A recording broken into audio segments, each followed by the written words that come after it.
Hello, this is চয়নচন্দ্র বিশ্বাস. My ID is 221155767. আজকে আমরা যে বিষয়টা নিয়ে আলোচনা করব সেটা হচ্ছে নেটওয়ার্ক অ্যাড্রেস ট্রান্সলেশন। এটাকে আমরা সংক্ষেপে নেট বলে থাকি। তো নেটওয়ার্ক অ্যাড্রেস ট্রান্সলেশন ইন্টারনেট এবং নেটওয়ার্কিং জগতের একটা গুরুত্বপূর্ণ ধারণা, যা হচ্ছে আমাদের প্রাইভেট নেটওয়ার্ক ডিভাইসগুলোকে একটা একক পাবলিক আইপি অ্যাড্রেসের মাধ্যমে ইন্টারনেট যোগাযোগ করতে সক্ষম করে।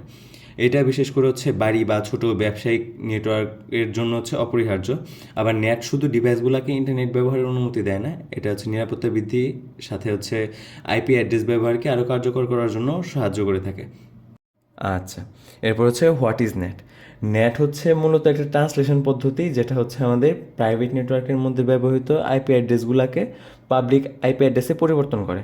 নেট মধ্যে একটা রাউটারে বা একটা নেটওয়ার্কের গেটওয়েতে কাজ করে। যখন একটা প্রাইভেট নেটওয়ার্কের ডিভাইস ইন্টারনেটে কোনো রিসোর্স অ্যাক্সেস করতে চায়, তখন নেট প্রথমে সেই ডিভাইসের প্রাইভেট আইপি অ্যাড্রেসকে পরিবর্তন করে একটা পাবলিক আইপি অ্যাড্রেসে রূপান্তরিত করে। এটা একটা টেবিল ক্রিয়েট করে, যেখানে হচ্ছে ব্যক্তিগত আইপি বা হচ্ছে আমাদের যে প্রাইভেট আইপি অ্যাড্রেসগুলো আছে সেগুলোর সাথে পাবলিক আইপি অ্যাড্রেসের সম্পর্ক হচ্ছে রিলেট করে আর কি। তো এখন যদি আমরা প্রাইভেট আইপি অ্যাড্রেস নিয়ে কথা বলি, তাহলে সেক্ষেত্রে হচ্ছে এটা একটা অভ্যন্তরীণ নেটওয়ার্কে ব্যবহৃত হয়। এই রেঞ্জগুলো সাধারণত ক্লাস বি এর মধ্যে পড়ে আর কি। তো আর এই অ্যাড্রেসগুলো ইন্টারনেটে সরাসরি অ্যাক্সেসযোগ্য না।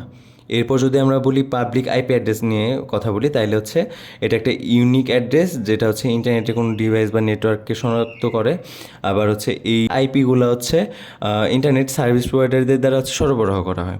আবার প্রতিটা পাবলিক আইপি অ্যাড্রেসের ইন্টারনেটের জন্য অত্যন্ত গুরুত্বপূর্ণ এবং হচ্ছে সীমিত পরিমাণে হচ্ছে অ্যাক্সেস করা যায়, এরকমই আর কি। মানে হচ্ছে এটা একটু কস্টলি। এরপর হচ্ছে নেট ট্রান্সলেটর। নেটে ব্যবহৃত ডিভাইসগুলো সাধারণত হচ্ছে একটা রাউটার বা গেটওয়ে। এই হচ্ছে প্রাইভেট আইপি অ্যাড্রেসগুলোর সাথে হচ্ছে পাবলিক আইপি অ্যাড্রেসের ট্রান্সলেট করে এবং হচ্ছে যোগাযোগের ট্রাফিক সঠিকভাবে হচ্ছে ডিভাইসে হচ্ছে কাজ করতেছে কিনা সেটা হচ্ছে ডিটেক্ট করে। ওকে, এরপর হচ্ছে টাইপস অফ নেট। নেট হচ্ছে বিভিন্ন প্রয়োজনে বিভিন্নভাবে কাজ করতে পারে। এটা মূলত হচ্ছে তিনটা ধরন আছে, যেমন হচ্ছে আমাদের static net, dynamic net, port address translation মানে হচ্ছে প্যাট। ওকে, আমরা স্ট্যাটিক থেকে শুরু করি। তো হচ্ছে স্ট্যাটিক নেট, এটা হচ্ছে একটা নির্দিষ্ট প্রাইভেট আইপি অ্যাড্রেসের জন্য একটা নির্দিষ্ট পাবলিক আইপি অ্যাড্রেস বরাদ্দ থাকে। আর এটা সাধারণত এমন সার্ভারের জন্য ব্যবহার করা হয় যেগুলো হচ্ছে সবসময় নির্দিষ্ট পাবলিক আইপিতে অ্যাক্সেসযোগ্য হতে হবে, এরকম। তো এটা হচ্ছে আমাদের স্ট্যাটিক নেট গেল। তো এরপর হচ্ছে আমাদের ডাইনামিক নেট। তাহলে ডাইনামিক নেট হচ্ছে একাধিক আমাদের প্রাইভেট আইপি অ্যাড্রেস যদি পাবলিক আইপি পুলের সাথে ম্যাপ করা হয়, তাহলে সেটা হচ্ছে আমাদের ডাইনামিক নেট। এই পদ্ধতিতে হচ্ছে একটা পাবলিক আইপি অ্যাড্রেস শুধুমাত্র তখনই বরাদ্দ হয় যখন কোনো ডিভাইস ইন্টারনেটের সংযোগ স্থাপন করে। এই হচ্ছে আমাদের গেল মোটামুটি ডাইনামিক নেট। এরপর হচ্ছে আমাদের পাবলিক অ্যাড্রেস ট্রান্সলেশন প্যাট। এটা হচ্ছে আমাদের একাধিক ব্যক্তিগত আইপি অ্যাড্রেস যদি একটি একক আইপি অ্যাড্রেস হচ্ছে শেয়ার করে, সেই ক্ষেত্রে এটাকে আমরা বলবো হচ্ছে প্যাট। এটা হচ্ছে বিভিন্ন পোর্ট নাম্বার ব্যবহার করে এই কাজটা করা যায়। তো এই হচ্ছে আমাদের গেল হচ্ছে নেটের ধরন, নেটের কাজের ধাপ। হ্যাঁ, তো প্রথমে আমরা দেখেছি যে এখানে আছে হচ্ছে রিকোয়েস্টের এখানে কি হয়, আমাদের প্রাইভেট নেটওয়ার্কের ডিভাইস ইন্টারনেটের কোনো রিসোর্স অ্যাক্সেস করার জন্য রিকোয়েস্ট পাঠায়। তো এই রিকোয়েস্টটা প্রথমে হচ্ছে রাউটারে গিয়ে জমা হয়। তো এরপর হচ্ছে ট্রান্সলেশন। রাউটার হচ্ছে রিকোয়েস্টটা নিয়ে হচ্ছে আমাদের যে প্রাইভেট আইপি অ্যাড্রেস থাকে সেটাকে হচ্ছে পাবলিক আইপি অ্যাড্রেসে পরিবর্তন করে। এরপর ইন্টারনেট, পরিবর্তিত রিকোয়েস্টটা হচ্ছে ইন্টারনেটে পাঠানো হয়। এরপর হচ্ছে আমাদের রেসপন্স পার্ট আসে। সেই ক্ষেত্রে রেসপন্স পার্টে হচ্ছে ইন্টারনেট থেকে রেসপন্সটা হচ্ছে পাবলিক আইপি অ্যাড্রেসে ফিরে আসে। এরপর হচ্ছে ব্যাক ট্রান্সলেশন।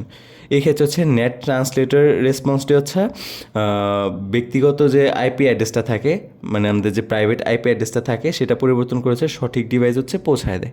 তো এই সম্পূর্ণটা হচ্ছে নেটের কাজের ধাপ। এইভাবে হচ্ছে নেট হচ্ছে পর্যায়ক্রমে কাজগুলো করে থাকে। এবার হচ্ছে নেটের সুবিধা। এখানে আমরা দেখতে পাচ্ছি যে security, saves IP address, easier network set up. Okay, তো যদি আমরা সিকিউরিটি নিয়ে বলি, তাহলে হচ্ছে নেট ওই প্রাইভেট আইপি অ্যাড্রেসগুলোকে হচ্ছে ইন্টারনেট থেকে লুকায় রাখে, যেটা হচ্ছে আমাদের যে সাইবার অ্যাটাক বা এসবের হচ্ছে ঝুঁকিগুলো কমায় দেয়। এরপর হচ্ছে আমাদের সেভস আইপি অ্যাড্রেস। এখানে হচ্ছে একটা পাবলিক আইপি অ্যাড্রেসের মাধ্যমে হচ্ছে একাধিক ডিভাইস ইন্টারনেট ব্যবহার করতে পারে। সেক্ষেত্রে হচ্ছে কোনো সমস্যা হয় না, যেটা হচ্ছে আমরা করি নর্মালি। তারপর হচ্ছে ইজিয়ার নেটওয়ার্ক সেট আপ। এটা হচ্ছে নেট ব্যবহার করে মানে নেট ব্যবহারের ফলে হচ্ছে বড় নেটওয়ার্কে কম আইপি অ্যাড্রেসগুলো সেট আপ করা হয়। Limitations of net. এখানে হচ্ছে আমরা দেখতে পাচ্ছি direct communication issues, security risk, net traversal challenges and so on. So হচ্ছে যদি আমরা ডিরেক্ট কমিউনিকেশন ইস্যুস নিয়ে বলি, তাহলে হচ্ছে যখন একটা ডিভাইস সরাসরি একে অপরের সাথে যোগাযোগ করার চেষ্টা করে, তখন হচ্ছে নেট প্রক্রিয়া হচ্ছে বাধাগ্রস্ত হতে পারে। এটা হচ্ছে আমাদের ডিরেক্ট কমিউনিকেশন ইস্যুস। এরপর হচ্ছে সিকিউরিটি রিস্ক। তো এক্ষেত্রে হচ্ছে যদিও নেট হচ্ছে ওই আমাদের পার্সোনাল আইপি অ্যাড্রেসগুলোকে লুকায় রাখে, কিন্তু নতুন নিরাপত্তা ঝুঁকি সৃষ্টি করতে পারে এখানে আর কি। তো এটাই বলা হয়েছে। এরপর হচ্ছে নেট ট্রাভার্সাল চ্যালেঞ্জেস। এখানে হচ্ছে কিছু অ্যাপ্লিকেশন যেমন হচ্ছে ভিডিও কনফারেন্সিং বা অনলাইন গেমিং, এটা হচ্ছে নেটের কারণে সরাসরি সার্ভারের সাথে কমিউনিকেশন করতে হচ্ছে ওই সমস্যায় পড়তে পারে। এই হচ্ছে মোটামুটি নেটের লিমিটেশনস। Net traversal technique. তো নেটের কিছু সীমাবদ্ধতা আছে যেগুলো কাটায় উঠতে কিছু টেকনিক ব্যবহার করা হয়, যেমন হচ্ছে স্টার্ন, টার্ন, আইসিই। স্টার্ন কি? স্টার্ন হচ্ছে session traversal utilities for net. এটা হচ্ছে একটা ডিভাইসকে তাদের পাবলিক আইপি হচ্ছে পোর্ট শনাক্ত করতে সাহায্য করে। আর টার্ন, টার্ন হচ্ছে ট্রাভার্সাল ইউজিং রিলেস অ্যারাউন্ড নেট। এটা হচ্ছে যখন সরাসরি যোগাযোগ সম্ভব হয় না, তখন হচ্ছে টার্ন রিলে সার্ভারের মাধ্যমে হচ্ছে যোগাযোগ নিশ্চিত করে।